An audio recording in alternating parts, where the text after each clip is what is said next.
Uh, Good to see you Ms. again. Jackson. And Miss Jackson is here. And we're going here, and we're recording is recording. Now we're getting ready to get to Facebook.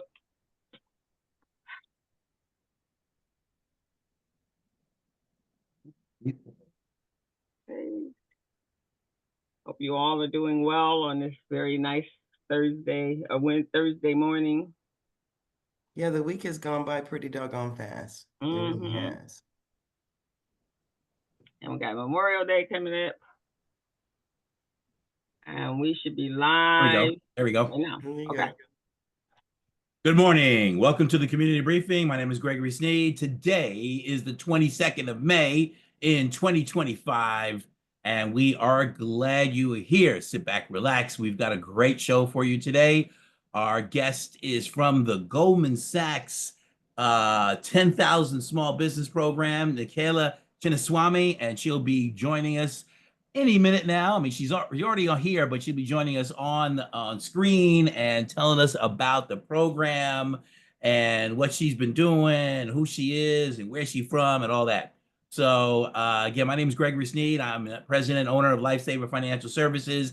I help my clients with wealth building, asset protection, financial coaching, and financial literacy education. Now, it's my pleasure to bring to the virtual stage the Queen, the Mother's Day Queen, the former Ethiopian Queen of Community Briefing, Miss Crystal Mitchell. Good morning, everyone. Glad to be here on a Thursday. Looking forward to a holiday where I don't have to answer phones. I can just do my gardening. Thank you all for joining us today. This community briefing was inspired for me for the purpose of building a community that we would meet our leaders and stakeholders. It was an inspiration during the pandemic because we really needed it at that time. And I guess we're at 5 years later at another time when we really need it.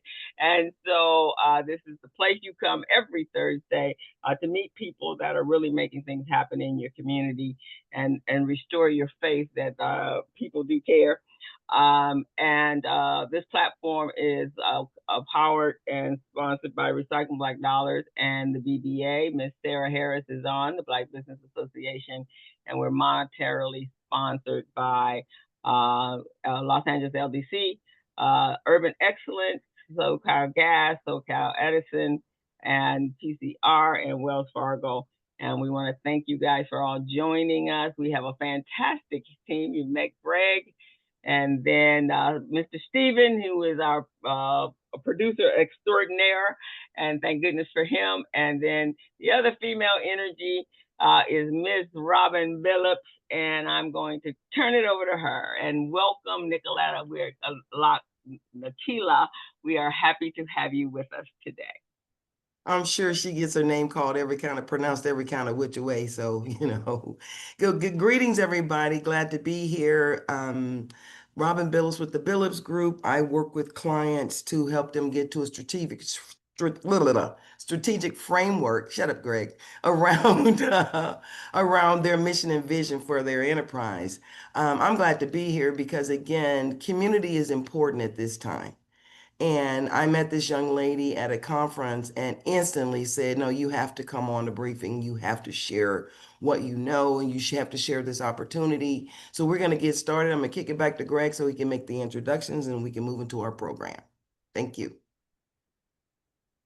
All right. The never-ending search for the mute button sometimes, right? So today we have a special guest, Nicaela Chinnaswarmy, and she is a director for the Goldman Sachs 10,000 Small Business Program. And it looks like she's based on the East Coast. We are here in California, but it is the Innovative for Competitive Inner City, and that she's the director of the program since February of 2019. The program develops and maintains a custom Salesforce application for the licensed users across the country. So this is available across the country and there's 22 different teams that travel around. And so she's involved in hiring and training and supervising direct report, managing reports, program results, and probably everything they throw at her that nobody else wants to do. So that's how usually that happens. She is also a advisory board member for the Pan Mass Challenge, and she's worked with Beth Lindstrom for U.S. State Senate Deputy Campaign Manager in Massachusetts. And she hails from the Boston, Massachusetts area. She is a graduate of Boston College and also Ursuline Academy, the college prep. And she majored in chemistry. And she also has her MBA, Master's of Business Administration, from Auburn University. So I could go on and on and on and on, but let's skip to the meat of it all, and that is to bring Nicaela Chinnaswarmy to the virtual stage. Please join me in welcoming her. Thank you. Thank you. I'm so excited to be here. And thank you for that great intro, and to Robin and Stephen for putting this all together, and Crystal and everyone. So I'll provide a little more context. I know my background is unique. I say, if you ever talking to someone who's looking to kind of decide what to do in their career, I'm the perfect example that you can have multiple different paths. You can change it. You can definitely, but I'll give some context kind of onto how my journey ended up how it was. So exactly as Greg mentioned, I moved around a lot growing up, but mostly lived out of the Boston area and went to college in Boston. Was a girl who was very good at math and science, and so kind of pursued that field in chemistry. But in the meantime, while I was doing my undergrad, I was volunteering and interning with a charity that I was really passionate about called the Pan Mass Challenge. I was also out of Boston and Massachusetts. They fundraise for cancer research for the Dana-Farber Cancer Institute, and just got really involved in the organization and really enjoyed volunteering and interning with them, so kept that.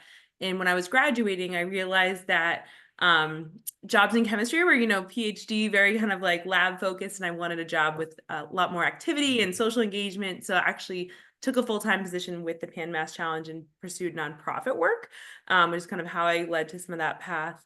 And I'm still to this day very involved with the Pan Mass Challenge. As Greg mentioned, I'm on their board. We raised $75 million for cancer research last year. So some kind of a passion project that I really enjoy doing in my free time. But in my personal career, from then I moved on to a little bit of work in politics, as you mentioned, just a short stint, and then ultimately found my role with ICIC, and a little bit more about ICIC as a whole and how it fits in with the Goldman Sachs 10,000 Small Business Program, because it can be a little confusing, so I can provide clarity there. Basically, so ICIC was started 30 plus years ago by Harvard business professor Michael Porter as his research institution. So he was a known small business researcher and professor of business at Harvard. You might have heard of like Porter's 5 Forces or some of his kind of most famous research.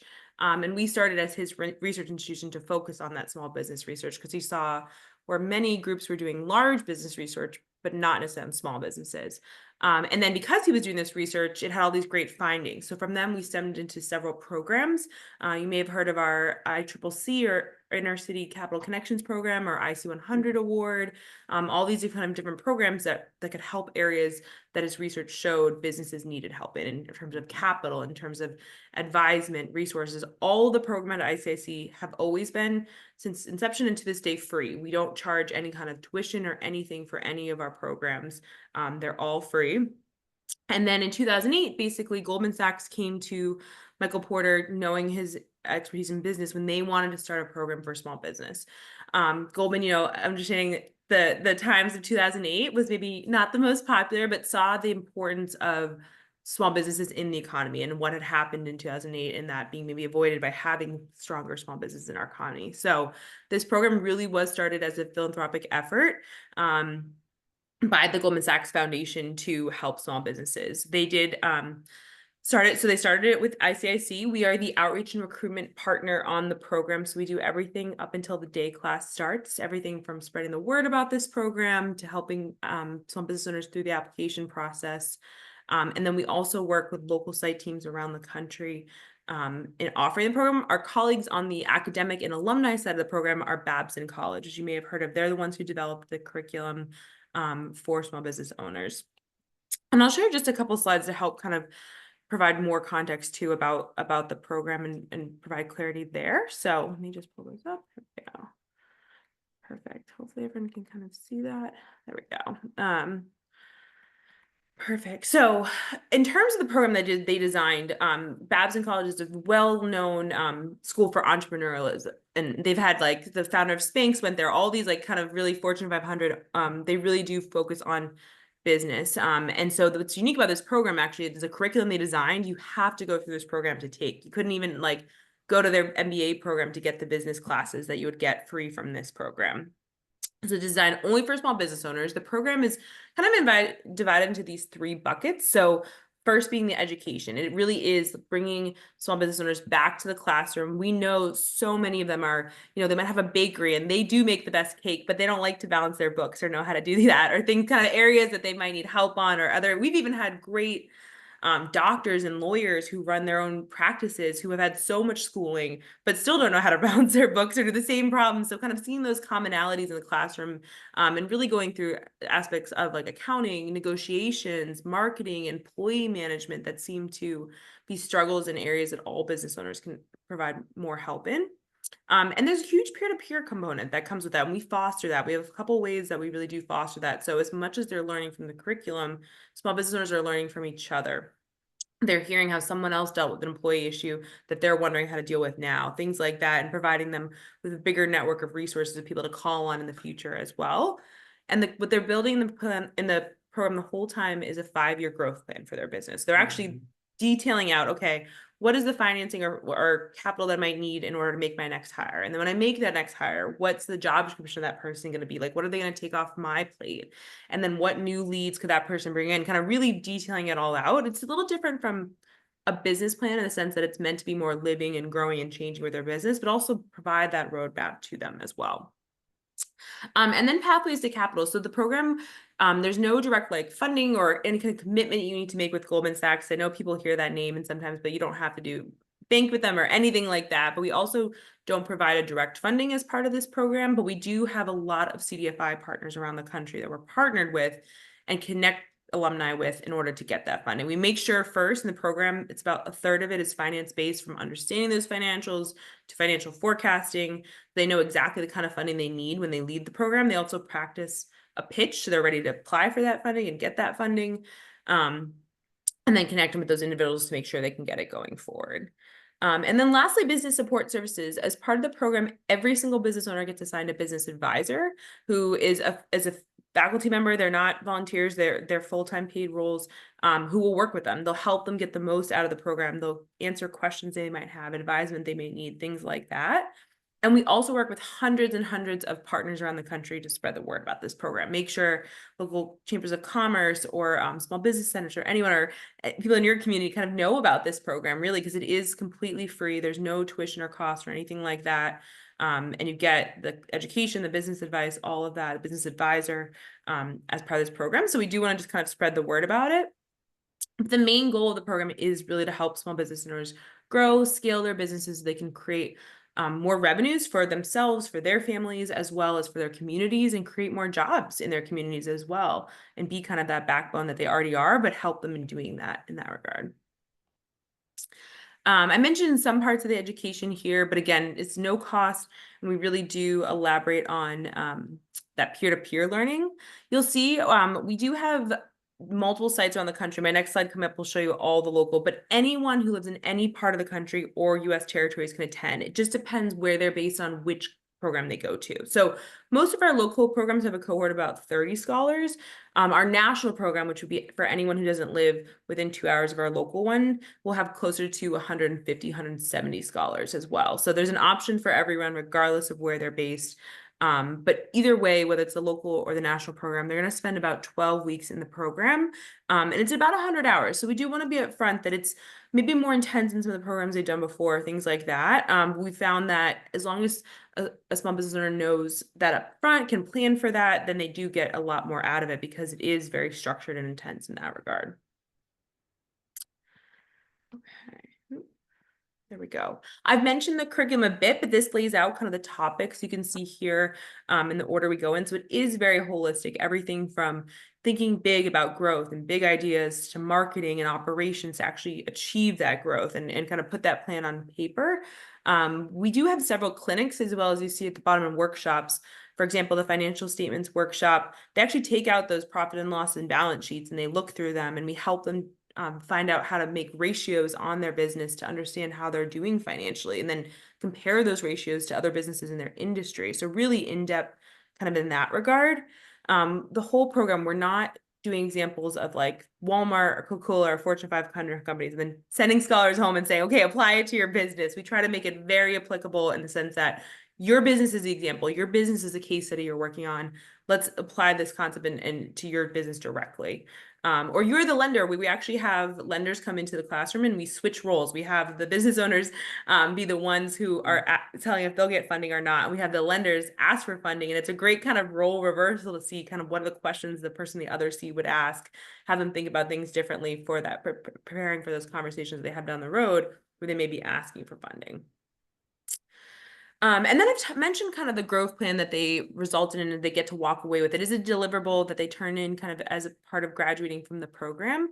But again, it's very applicable. It's meant to be that roadmap designed out for them to grow, to scale, have everything kind of done. Of course, it's a living document they can change, they can adapt. And it even can include things like an exit strategy. A lot of business owners might want to grow their business in order to sell it or in order to transition it to employee owner or a second generation owner, which is fantastic. We by no means, want them to kind of have to do this forever, and want to help them get to that point where they can do that or talk about a plan for that and things like that.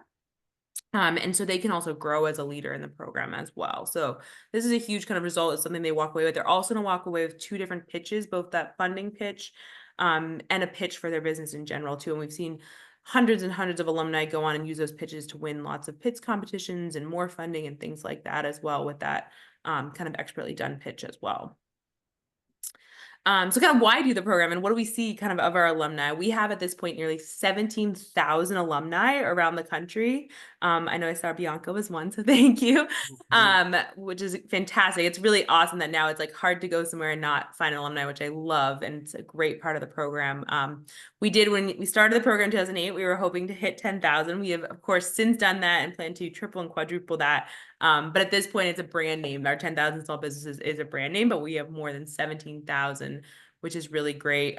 We see just in 6 months after graduating, 47% of businesses increased jobs and 67% increased revenues. Both of those numbers are more than double the national average of someone who had not attended our program.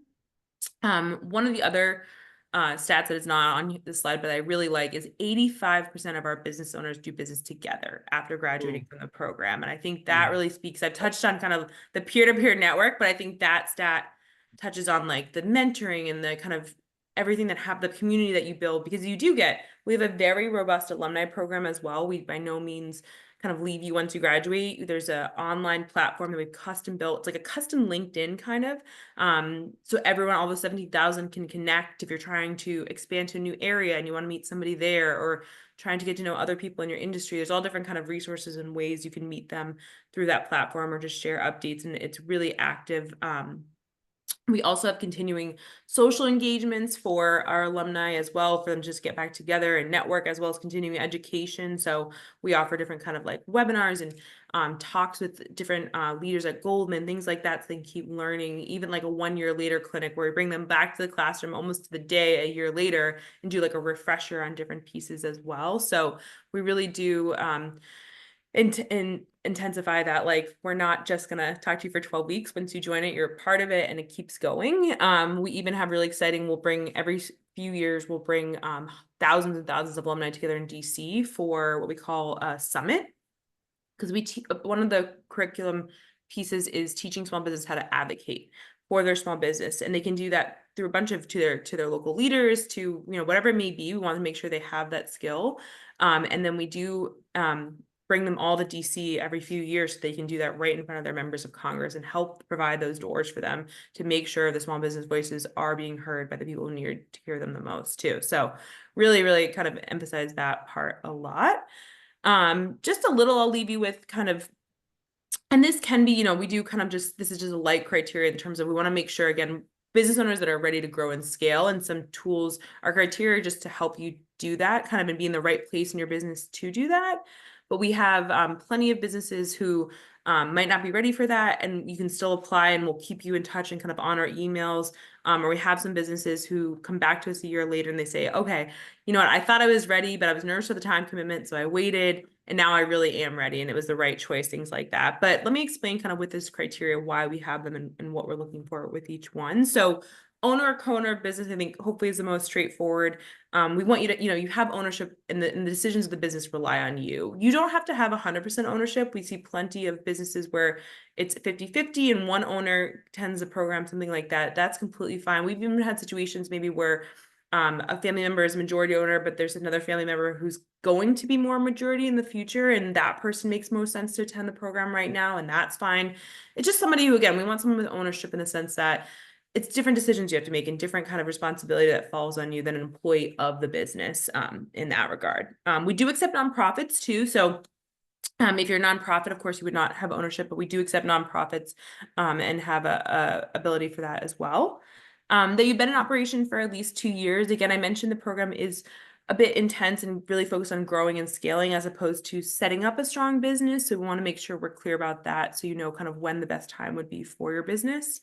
Revenues above 75,000. I've mentioned kind of how much we look into your financials. So that allows you to have enough of a financial base to really do an analysis on that, have multiple clients or multiple kind of revenue streams that you can analyze in the program, and get more out of that.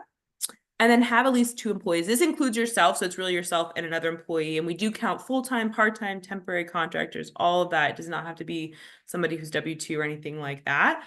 We just want to make sure that you have someone else in the business to help keep things running when you're in the program. We don't want your business to suffer because you're stepping away from it a little bit to focus on this program. That's exactly the opposite of what we want to do. So I want to make sure you have a little support in your business in order to attend this program, and we do that through that criteria. And lastly, that you do want to grow and scale your business and create more jobs. If you're lucky enough to be, you know, in a place where you're going to sell your business the next few months, or downsize, that's a huge achievement. Congratulations, but it probably wouldn't make sense for you to spend the time commitment for this program right now in that sense. So that's a bit about all of that, kind of what we do in that regard. I mentioned earlier kind of where we're based. These are all the programs we are based in. So the ones on the left are city programs. If you're within 2 hours of those, you'd be eligible for those. The ones on the right that are statewide, you just need to be anywhere in the state borders. So that's slightly different in that regard. And then if you're not in one of these cities or states, it's also completely fine. You would just be eligible for a national program, which you would see on the drop down on our application as well. So there's a bunch of sites, local teams we have around the country, as well as our national program for everyone who's not local. But Greg's giving me a hard no. I know, I don't know, on the West Coast, everyone in California is eligible for our national program. And the really fun part, I will say, so our national program is 12 weeks online. You meet on Mondays and Fridays, and at the end, we pay for you to go to a 4-day trip to Goldman Sachs in New York. So we fly you to New York, we put you in a hotel next to Goldman's in a really nice area. And you get to meet like all the Goldman leaders. It's really, really nice. So that is kind of a plus of if you're in the national cohort, you get that. If you're at a local site, you have an in-person component more locally, so you don't get that. So that's a fun kind of bit for anyone who's on the West Coast looking to attend the program, would be eligible for that in the national program as well. But I have spoken a lot. I want to leave just kind of more information on our website and my email here, but I'm also happy to take any questions that anyone might have as well. Yeah, I want, go ahead, Greg. Well, the first one is just real quick. Is how did Dayton, Ohio outrank Los Angeles? That part I would say, I know, it's Dayton. above my pay grade. Exactly. I mean, no disrespect to Dayton. It's the home of funk, you know. So, yeah, truly. But that was that. Yeah, I was looking at that as well, and a couple of things I want to cover is one, I know that there always was a program here in Southern California. Yeah. And you know, and you shared with me that there's been some shifts, pivoting that has happened. So talk a little bit about that pivoting, and then the other piece being, I want to understand, you know, when you look at your alumni, you look at the current classes and the businesses that are there, what are some of the heavy sector focuses that you have there? Yeah, first I'll just take down the slides. I'm happy to put my email in the chat. I just like to see everyone, but all great questions.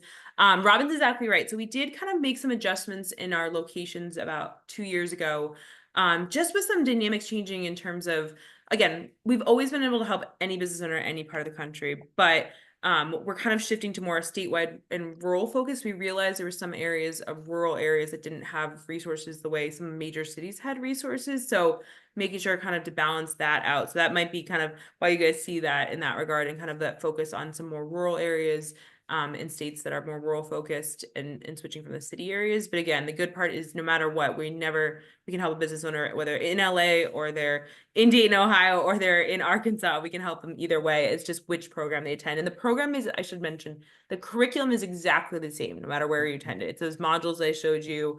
It's just kind of, sometimes it's offered, some pieces are virtually, some pieces are in person, and our faculty have been like world-class trained in order to offer that as well, regardless of the model. So that's a huge of importance to us as well. And then I forget, sectors was it. So kind of who we see in the classroom. That's a great question. And a big part of my role, to be honest, so on the outreach and recruitment side of things, I'm looking to find all different kinds of business owners in all different industries with all different kinds of backgrounds and experiences, because I want to build the most robust classroom possible, because everyone in that classroom then can get more out of the program. We see alumni, we see about half of our businesses are product-based, and half are service-based, I would say. So, but we see every kind of industry we've had, again, everything from like dog walkers and restaurants to marketing firms to technology and manufacturing companies. We see on average, I showed you kind of the minimum criteria, but we tend to see on average, the companies have about 750,000 in revenues and about 7 employees is our median kind of, but we've seen everything up to 20 million and 200 employees, to our kind of right to our minimum criteria as well. And again, the more different kinds of individuals and different kinds of businesses we can bring to the program can only help everyone in the program more. We've even seen some of my favorites, honestly, are sometimes a second or third generation owner who maybe has just started as an owner or as kind of the face of the company. So it's a 100-year-old company, but a new owner who wants kind of some interesting education and things like that can be really successful in the program as well. So you talk, we're in a very strange environment right now as far as small business is concerned. And I've known about this program for a very long time. Talk to us a little bit about how the program gets funded. Is it funded through Goldman Sachs? Because, if you're looking at recruitment right now, and we have folks who are on this call or listening to the show who are interested, and then they sign up, and what I'm hearing from some organizations, their funding's just been snatched. And they were gearing up, they were getting ready, people got jazzed up about it, and then all of a sudden, boom, there's nothing there. Yep. So we are very lucky. You're exactly right. This program is entirely funded privately by the Goldman Sachs Foundation, and they've already made the commitment years and years ago. We have been very lucky. We, didn't change at all during the pandemic, other than offered classes more virtually than in person, and everything in that regard. So we're very lucky right now. There's no chance, and we're not going anywhere, because we do know that we have that private funding in that regard as well. But there's no commitment that you have to do because of that as well either. There's nothing like, you're not signing up for anything that you have to do, like you have to do with your business with Goldman Sachs going forward, other than receive the education as part of this program. So it's kind of the best of both worlds. I've heard sometimes kind of like, what's the catch? And I'm like, there really is none, I swear. And then I was talking to a seasoned, I'm sorry, I was talking to a seasoned business owner yesterday, and her whole thing was, I'm not getting involved in another cohort. I'm not, I need capital. And I said, but I think people come into these relationships they're not prepared to understand that there's a process for everything, right? And talk to us a little bit about, you guys are literally getting them ready to grow their company at a larger scale, at a different dollar amount than a startup. Then these are seasoned businesses. Talk a little bit about that. Yeah, exactly. We're pulling you out of your business so you can work more on it instead of in it. We know you work so hard. That's my mantra. like small business owners are the hardest workers ever, but it's hard sometimes to be, it's so easy to get caught up in it. And so it is really pulling you away from it. And that we teach you a few ways to do that. Then, okay, what employees are you relying on when you're away? How do you make that more sustainable going forward? So you can go on vacation more often. You can make that more kind of a standard, like, okay, I'm out, you're in charge, things like that. We also hear it can be super lonely. You can't tell your employees everything. So finding this network of people who get what's going on that you can talk to about that can be really, really powerful as well. But you're exactly right in the sense, Rob, we want to teach you skills that you only build on and use going forward. And a lot of business owners already have those skills. They just need some confidence to even to know that too. So it's a huge, I'm asked often, what's the best success story, right? Or what's the best alumni I've ever seen? And it's hard because I think, we've had businesses 300 times increase their revenue, all different things that are amazing. But one of my favorites is like a business owner who had the confidence to truly be the leader of their business. They're like, you know what? I was just like surviving every day. And now I realized how I can lead better. I realized how I can like give myself a break, how I can fully pay myself. They're often the last person to pay themselves, like things like that. And I think some of those sometimes to me are more rewarding. Or, okay, I couldn't offer healthcare to my employees last year, and now changes made, I can do that. It can be really, really rewarding as well. And as we look at this environment that we're in, I love what you said about the summit, the advocacy. I've been two things that you said that are winner chicken dinner for me. Work on your business, not just in your business, and that you have to advocate as a business owner, not just a small business owner. You're a business owner. You are part of the community.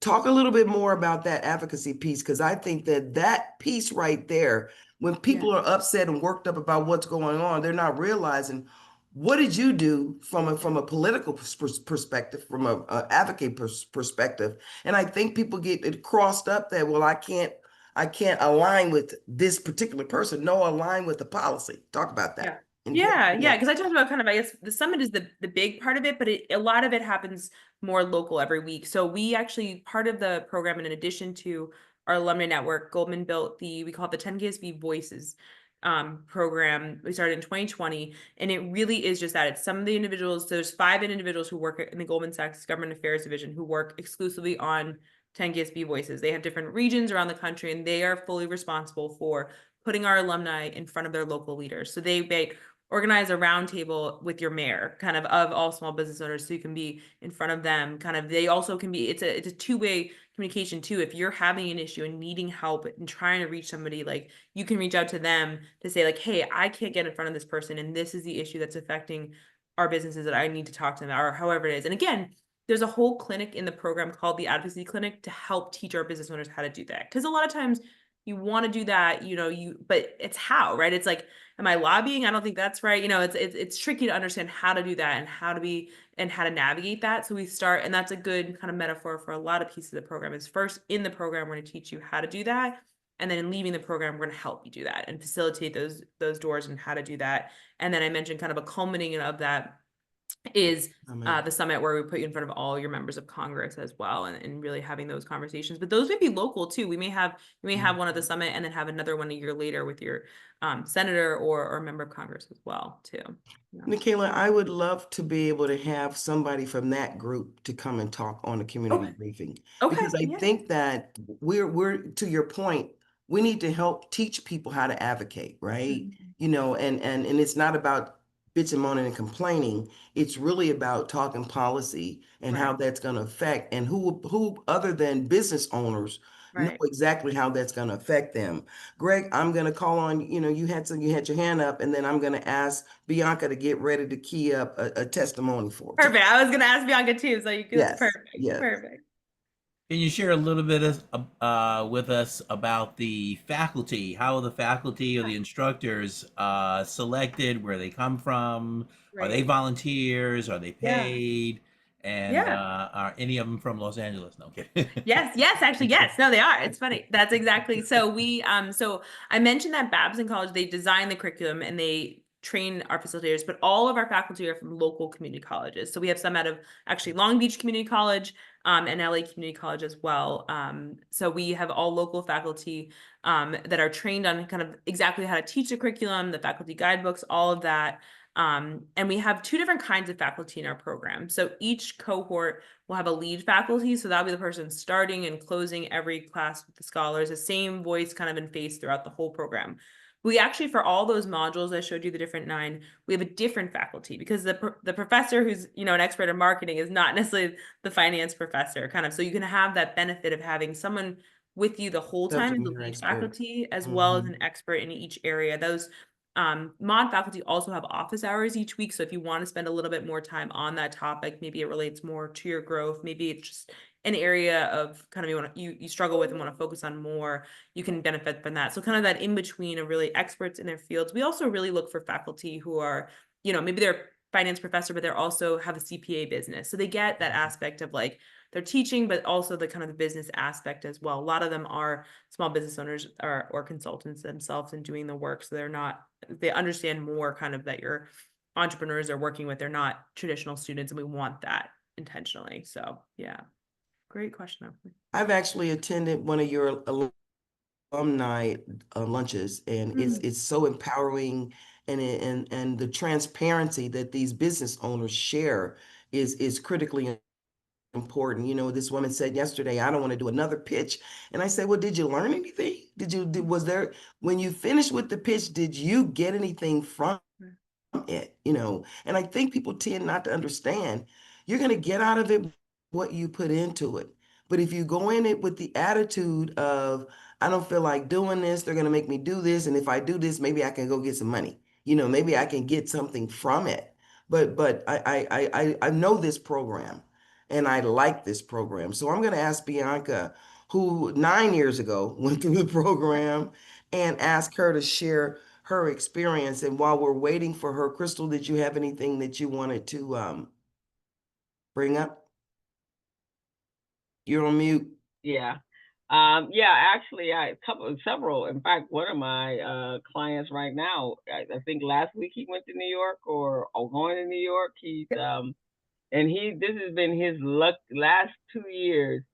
It's been his time to really move the needle on his business. He won a $25,000 pitch competition, and then he's been in some other cohorts. But this one, it finally led. I do a lot of work with the Urban League, so he came through the Los Angeles Urban League, and so he is ecstatic right now.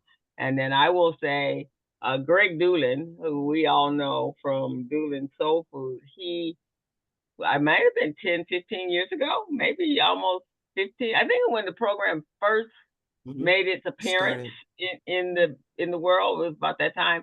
But Greg has soared, and you have to contribute it to what he got from. And the marketing piece is what really resonated with him.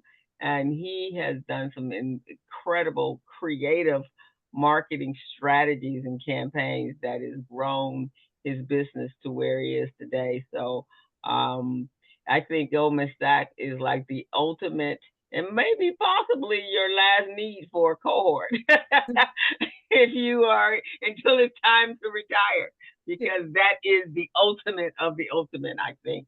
And I have a client that after she finished, she was a bookkeeping client of mine, and she came out of that asking me, can you teach me how to do this so I can recognize what I need to recognize? And so I did. And once she finished it, her business grew about 55% in revenue, and she was able to hire people. So she just raves about the Goldman Sachs program. So excellent. Bianca, she's ready. Hello, everyone. Some business, I'm sure. Can you hear me? Yes. All right, great. So thank you so much. I actually love the experience that I had with the Goldman Sachs program. I believe I was the second cohort in LA. And it was great. Not only that they educated us, but they fed us 3 meals a day. So, that was awesome. I mean, before I finished the program, I already had a contract with one of the other person that was in my cohort, and we're still working together today. 9 years later. It was a great experience. Also, we all know about how to run our business. We're good about our business, but sometimes we're not good in other stuff like accounting and legal. They brought attorneys in to speak to us, I mean, for free about anything we needed about our business. And I remember one of almost the last classes, we had to bring in our financials and our tax return. And they actually went over our financials. And before that, right after that meeting ended, that class ended, I called and fired my CPA. I mean, I now learned how to read my financials, what the profit and, I never learned that. I even though I took, I graduated with a business degree, I didn't know how to really read my financials. And that really opened my eyes. We couldn't get lines of credit. We were getting denied of everything. And it wasn't because we weren't making money. It was because our CPA was not the right one for us. So that was one of the takeaways. And also, less than 2 years after I graduated, the LA Business Journal awarded Vobecki Enterprises as the number 7th of the fastest growing company in LA County. And I believe that it's because of a lot of the things that I've learned through the program. So if you are thinking about it and you want to grow your business, I highly encourage it. One of the things that you just said and that we've been talking about is this vetting process.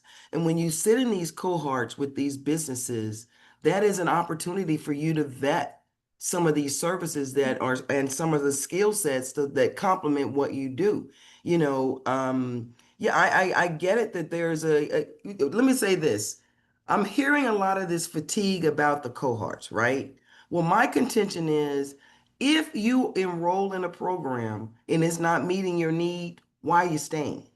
Let the organization know, don't just ghost them, but do let them know why you're not going to stay or that your needs aren't being met. And then I think the other thing that I experience is people get afraid to be transparent in a safe place. This becomes a safe place. And so, if she says there goes that sense of shaming again. I'm not trying to shame anybody. I'm just telling the truth.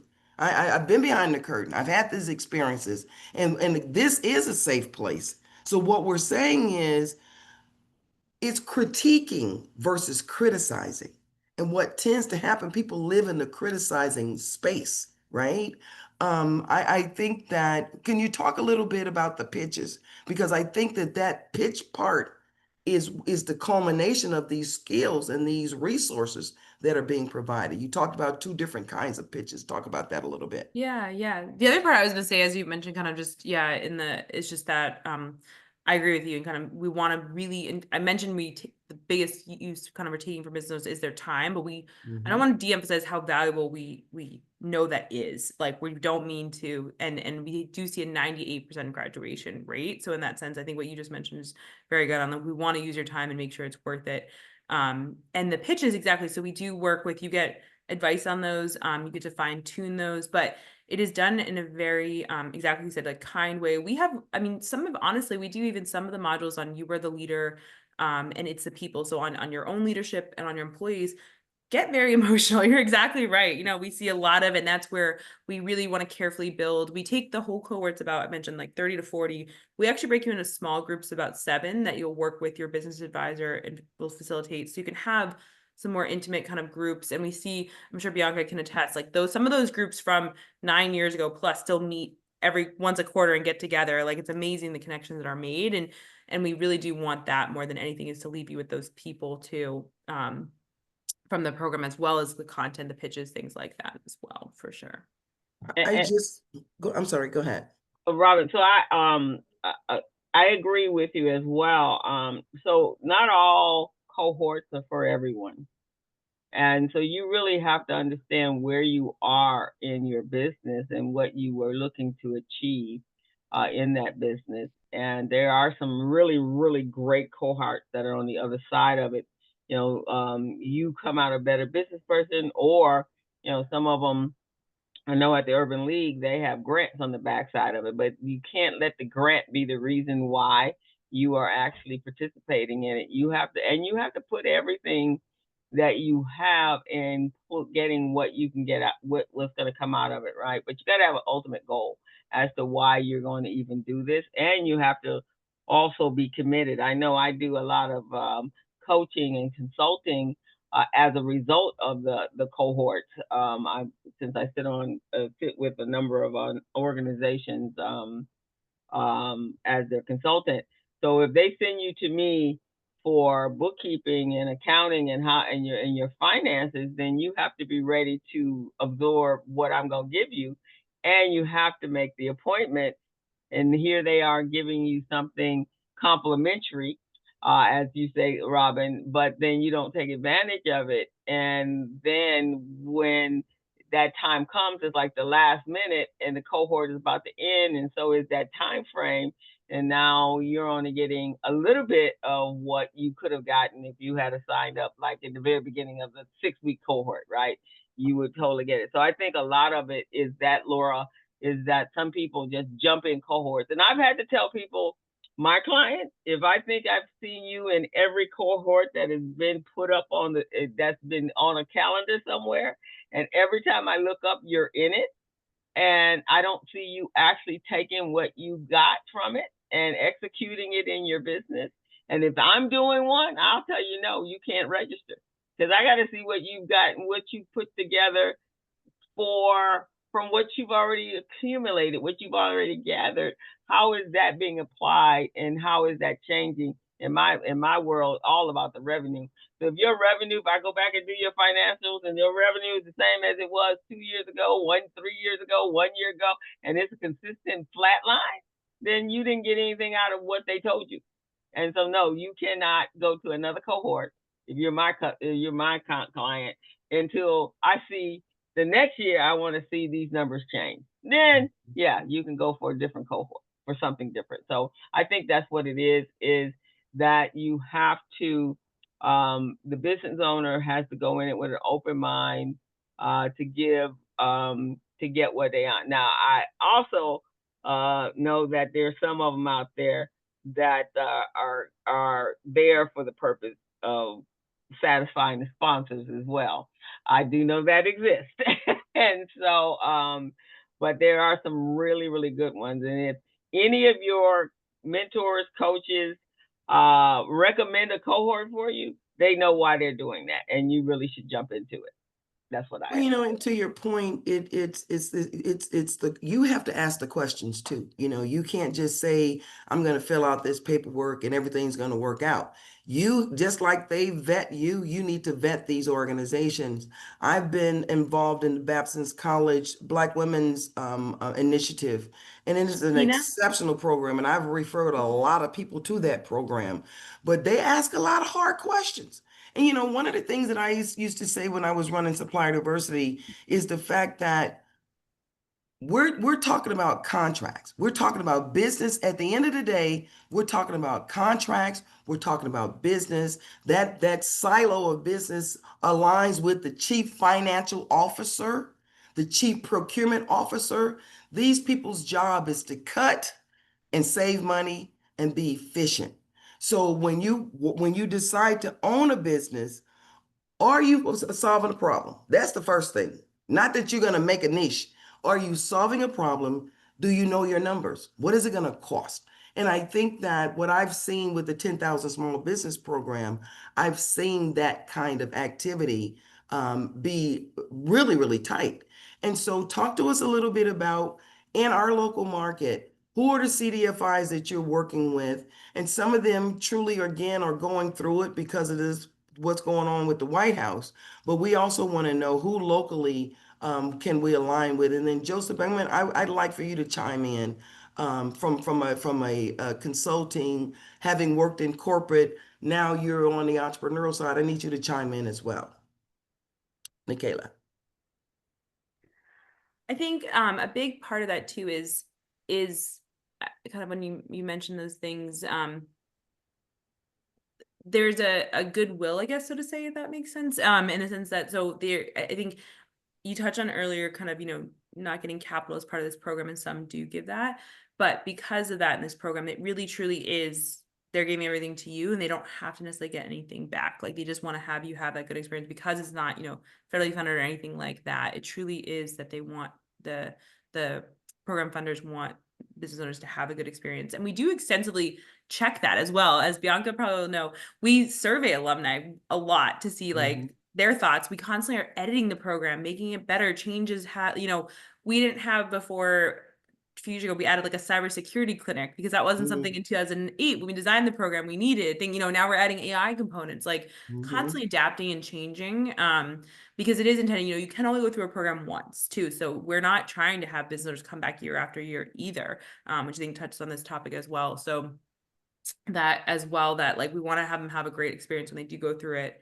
But I think what you said earlier, I just want to really highlight, Robin, it's great. I love when people vet us too. Please. I do want that. Like, I think that's so important. That's part of my job and my work is to educate around the country about our program so I can tell somebody and answer as many questions and give them as much information so that they know, is this the right time for me? Is this the right program for me? So I just want to highlight again what you said there because I really like that.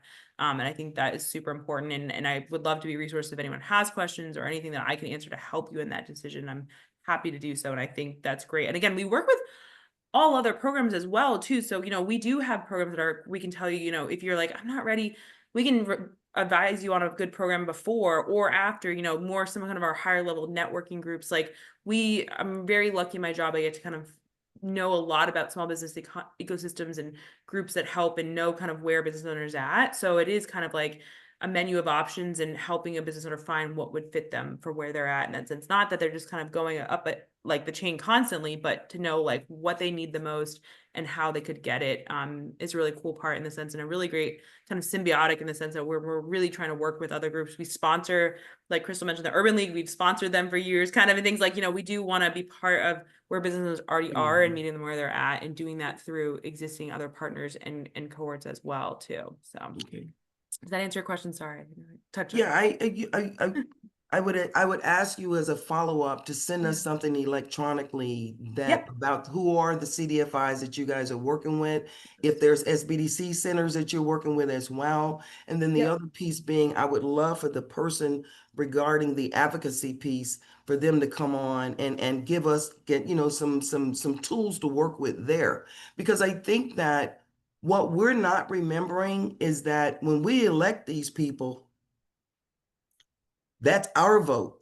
And if you don't vote, then you gave your vote to somebody else. So when these people get elected and we don't hold them accountable, we need some tools and understanding of how to get that done. Right. Just this, Crystal has a thing about, I got one letter and I send that letter every Monday.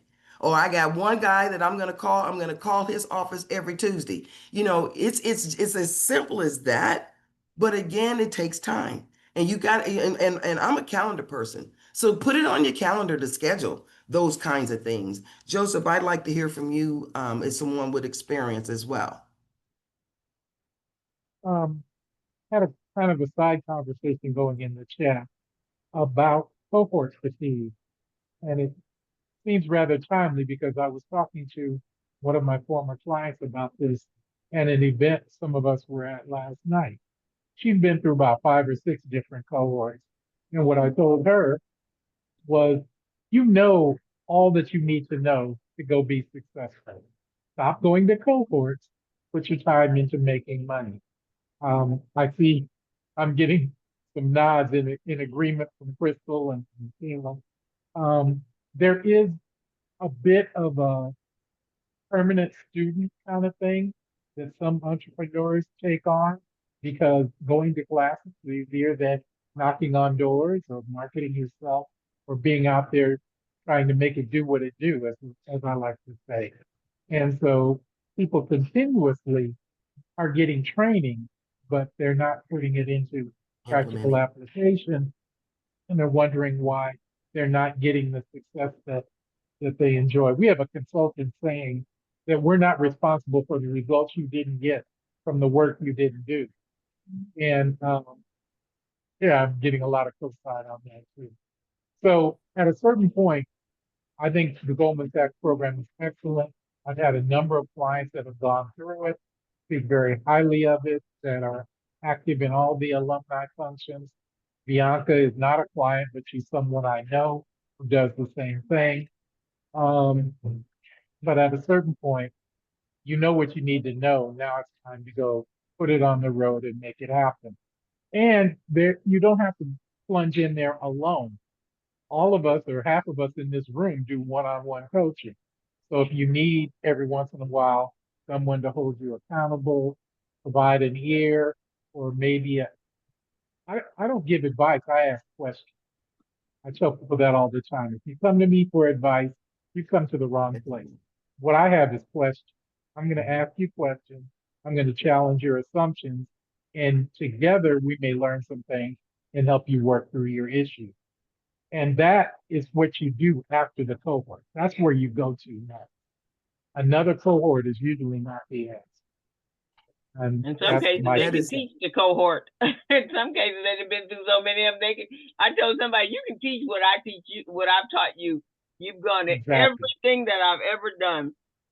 I'm going to invite you up to the front. Let me see how much you retained.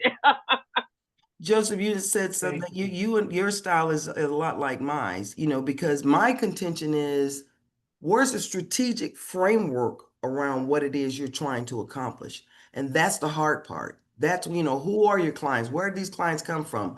Why are they your clients? How do you deepen the relationship with the ones that are good clients? And how do you find some more like those? Gregory.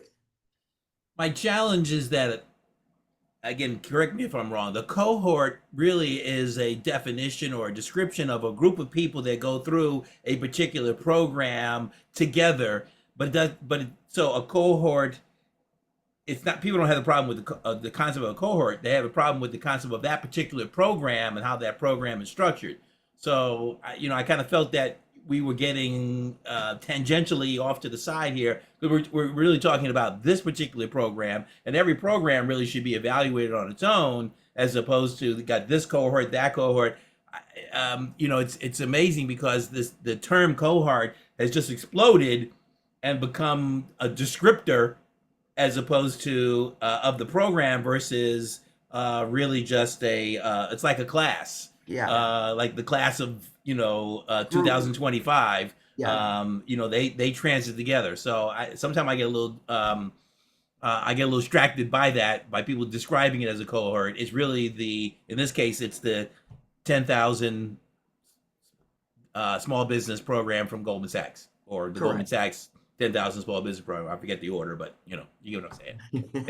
Anyway, we are getting close to the end here. Nicaela, Chinnaswarmy, you did a fantastic job, and thank you so much for joining us. I'll leave it to my other colleagues here to wrap it up and who our guest is for next week. And did you put information in the chat of how to reach you? And I'm gonna put it right now. I will. Yes. About it. And then I would say I've learned this, and I can now say I see. There you go. Thank you guys so much for having me. I'm just putting my email and our main website in the chat, and if anyone has questions, please don't hesitate to follow up for sure. And Stephen, before you close us out with who's coming up next, I want to thank some of these new folks whose new names that I'm seeing showing up here today. Thank you for joining us, and we'll invite you to come back. And when you're ready, you can put your information in the chat box so someone can may find some opportunity to align with you. Miss Chinnaswarmy. You were exactly what I saw and what you shared with me that day that we met. So thank you for being a part of our community briefing family. And I'm going to turn it over to Stephen so he can close this out. Thank you so much again on behalf of community briefing. I also want to tee it up for Sarah Harris if she has any comments. But for next week's guest, if you can see this, is Dave Ford from Edison. He'll talk about his book as well as Southern California Edison response to the fire, as well as business and job opportunities at one of California's largest utility company next week. It'll be electrifying. Hey, I like that. I just want to add before we close out, my kids slammed it last week when they went to the competition. They competed. It was about 20 kids there, I guess, and my kids came in. We swept it, man. We took first, second, third, and fourth. and they are competing. I teach kids how to become entrepreneurs, future customers of yours in the future. And so my kids, they just cleaned house. So they're competing regionally this Saturday.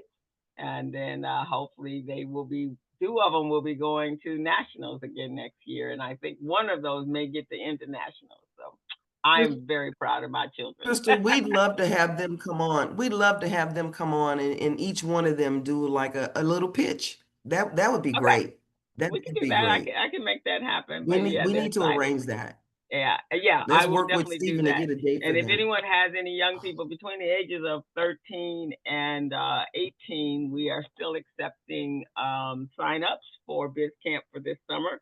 It starts June 16th, the first cohort, and the second cohort starts July 7th. I think it's the 7th or the 10th. It may be the 10th. Send me that electronically so I can I send that certainly out as will, well. and we need mentors and volunteers. I will put that link in the chat right here. Nothing better than kids talking to people that are already in business, and during the coaching process, you will come in toward the end of the last part of the last week of our camp and help. They will pitch to you, and then you will give them some feedback so that they can make any changes they need to. If there's anyone that has a specific that they'd like to speak on, there's a couple of opportunities left for that. And then we need judges and judges and judges. And so that's the end product of them competing, needing judges to help do the selection process. So the link is in the chat. If any of that resonates with you, but the future of entrepreneurship is our kids. And if we can teach them early to scale, to create businesses that are scalable, then we are doing the right thing in the community. So that's my last little bit. So That's thank you, excellent. guys. As we roll into the Memorial Day weekend, you guys, please recognize the fact that our freedom is based on the fact somebody served this country. And they need to hear from us. You know, veterans are not getting a fair shake right about now. And thank you guys for your family members who served, because every last one of us has somebody who's put in the time to make sure that we have the freedoms that we have that are being snatched from us. So again, it's time for us to raise our voices and advocate for each other. And Nicaela, you know, again, thank you. I know it's East Coast time for you, but I really appreciate all that you've shared. You've been very succinct and very candid and very clear on what's required. And so hopefully we'll get some candidates from our audience that are going to sign up. And Miss Emma, we need to start working on voting for the midterms like right now. Yes, we do. No, I will promise you. I have been so busy, and I just wanted to say before we leave that we're going to do a constant service at the townhouse on the 22nd. I think it's going to be, it says Saturday, but I think it's going to be on the 22nd. I can confirm that. But celebration of her life. And I know it's been a while and I hadn't said anything about it. And also, if you know, that's June, right? June. This is all in June. And Lois that's a Sunday. But I'll put that down. Yes, we'll be on a Sunday also, June the 8th. And she was the president of the Regalettes, and some of you knew her. So I just wanted to make sure I got that out. I will put it in the chat to confirm both celebrations, but love to see you to show up. Oh, for sure. And like I said, we need to start our plan for midterms like yesterday. We did. Actually, we should have started it on November 5th, but we should have. I know. I've had my sister is been sick, and Robin, you know her, Ryan. This is my sister Robin. Pray for her. And so I've been dealing with a lot of family drama. So I miss you guys, but I try to listen. But I'm here. So thank you very, very much. For sure. Greg? I do have one thing to say. Memorial Day is not to recognize those who have served. That's Veterans Day. Memorial Day is to remember and keep in our memory and our hearts those who died while in service. So we are the memory of them. Veterans Day is for those who served. That's true. Memorial Day is for those who died while protecting our, paid the ultimate sacrifice. Thank you. Thank you. Thank you for the correction.